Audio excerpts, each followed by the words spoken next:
Today I want to tell you a story. It's a tale of two enlightenments. Now, the Enlightenment was an intellectual and social movement that ran roughly from the 17th century to the 19th century in Europe and eventually North America, which explicitly endorsed the possibility of moral and material progress in the world, especially through the application of reason. The Enlightenment quite literally wanted to change the world, and it did. But I want to suggest that there are actually two Enlightenments: a German and French tradition, and an English and Scottish tradition, which I'm going to call the British tradition. The German and French Enlightenment was rationalist. Rationalists wanted to remake society from the ground up and get rid of any and all traditions which they saw as superstition that could not be rationally justified. So if you couldn't rationally justify it, you shouldn't do it. On the German and French Enlightenment, it would be completely rational, for instance, to be an atheist and to promote radical democratic change. Characteristic thinkers of the French Enlightenment are Descartes and Voltaire and Rousseau and later social theorist Auguste Comte. The classic thinkers of the German Enlightenment include Fichte, Hegel, and the political economist Karl Marx. The British Enlightenment was much more sentimental and much more empiricist. They didn't reject reason, but tended to think that reason might not have all of the answers. David Hume, and Edmund Burke, and Adam Smith, and Adam Ferguson all saw tradition and experience as important in cementing the bonds of human society. And they saw sentiment, or even friendship, rather than reason and rationality, as the glue that would bound communities together. Now, the British Enlightenment saw change as both necessary and inevitable, but that change needed to be slow, cautious, and pay attention to the wisdom of experience rather than trust in abstract reason. The 19th century, in many ways, vindicated the rationalists. The world around them was one of unending change and progress. If you looked at the world in 1890, it wouldn't have been even imaginable to even the most progressive thinker of 1790. Science, technology, and progress all seemed to flow from the application of reason and science to a deterministic world. And everything thought that the application of reason and science to the human world, the human sciences, would produce similar benefits. That is to say, the study of political science, psychology, and sociology, and economics would do for human organization what science and engineering was doing to the physical world. That is to say, organize it and direct it towards ever greater heights of progress. The 20th century, on the other hand, was more of a mixed bag for the rationalists. World War I was a bloodbath that shattered the idea that constant human progress was inevitable. And World War II saw the application of very sophisticated technology to the business of destruction rather than creation. So it seemed that, at some level, reason and progress had led us to an impasse, had led us astray. And so people became quite skeptical of the Enlightenment. Perhaps something of what the Enlightenment was missing was the British Enlightenment. Perhaps a degree of attention to the sentiments was what was missing.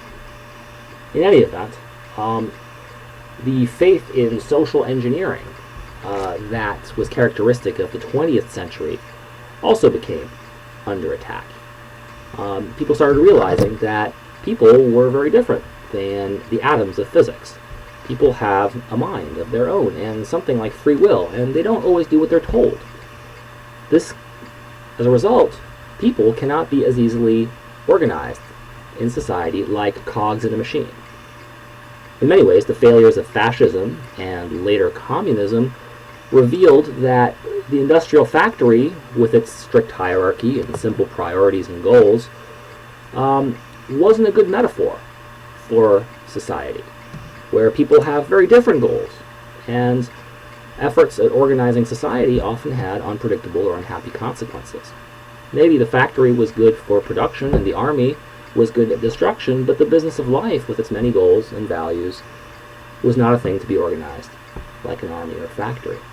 Now, Hayek was a product of both of these enlightenments. He was an Austrian by birth, but spent much of his life in England and later America. And in some ways, you could see the story of his life as trying to reconcile the British and German enlightenments.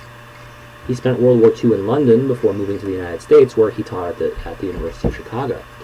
Hayek wanted to reason to guide human affairs. So in that sense, he was an enlightenment thinking. But he didn't want the simplistic reductionist reasoning of the industrial age, but a reason informed by experience and tradition. You already saw in another reading that Hayek doesn't trust a pure cost-benefit analysis driven by the rationalistic need to maximizing good consequences. The wisdom of experience tells us that freedom works, and we shouldn't throw away that experience. But how is it possible to reconcile the British and the continental, that is to say German and French Enlightenment? Tradition and the folk wisdom of experience for rationalists was superstition and something to be shunned and thrown away. In other words, it was anti-progressive. So how did he accomplish this synthesis? Well, he accomplished this by taking inspiration from the 1859 book by Charles Darwin on the evolution of species. Now, this book turned biology on its head at the time, but it also got the imagination of lots of social theorists going. Now, not always in a good direction. Social Darwinists concluded that genetic progress could be accelerated in the human species by accelerating evolution through selective breeding, and this led to a movement called eugenics, which led to a fair number of tragedies, particularly when taken to extremes in Nazi Germany and Soviet Russia. But Hayek took a different lesson from Darwin. He thought social rules and conventions adopted in societies were evolutionary selected in a way, if they were allowed to be adopted freely. The rules of society that produced the most human flourishing over the long term are the ones that survived. The common law, he thought, had the right approach. Rather than remaking the laws of the society from the ground up, which is what Napoleon did after the French Revolution with code law, successful rules could be adopted by an evolutionary process of trial and error and incremental evolution, as laws adapt to new situations. The common law was a way of applying human reason to the process of evolutionary selection without requiring a massive amount of knowledge or information that the complete redesign of society from the ground up would have required.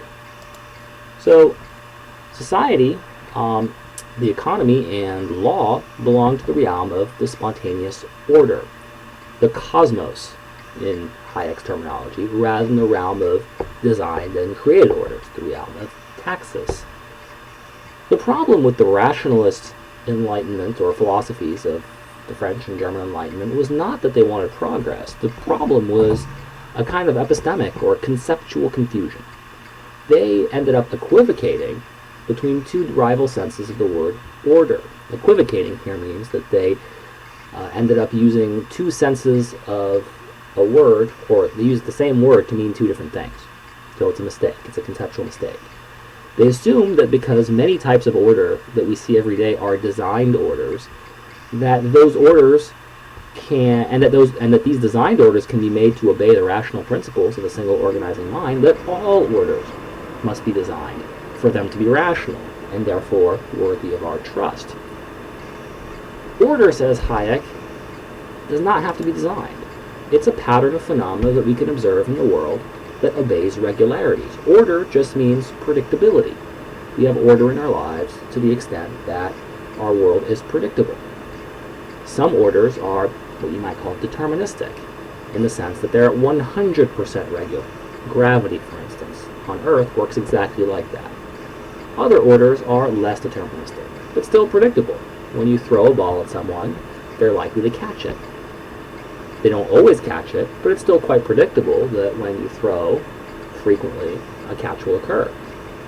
If we can see patterns in the world, we can see order, Hayek thinks.